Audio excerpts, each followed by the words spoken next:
1976ની સાલથી ડગલામાં ડગલું અને પગલામાં પગલું મૂકતી રહી. શોધી શોધીને ઝીણવટથી આપનો ગમો અણગમો પચાવતી રહી. મને રોકતી રહી, સમજાવતી રહી, આપને ઓળખતી રહી. અંતે મારા કરતાં અને કદાચ તમારા કરતાં પણ હું તમને વધારે ઓળખી શકી. આપના દરેક કાર્યને, દરેક ઈચ્છાઓને જાણીને ખભે ખભા મિલાવીને ટેકો કરતી રહી, સહકાર આપતી રહી. મને આપના બીબામાં જ ઢળી દીધી.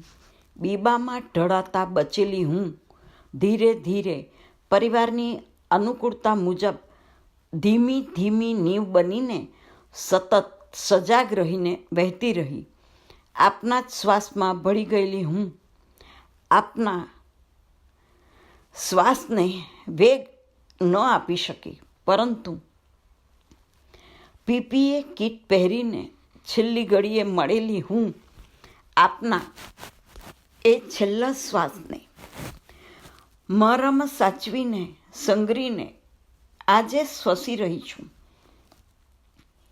સંતોષના વહેતા આંસુ સાથે પેલી વહેતી નીવ કદાચ વધુ ધીમી ગતિએ અટકીને વહેવા પ્રયત્ન કરી રહી છે. કોળી જેવડી આ બે આંખો આવડા મોટા સમુદ્રને સમાવીને બેઠી છે કે નીર ખૂટતા નથી.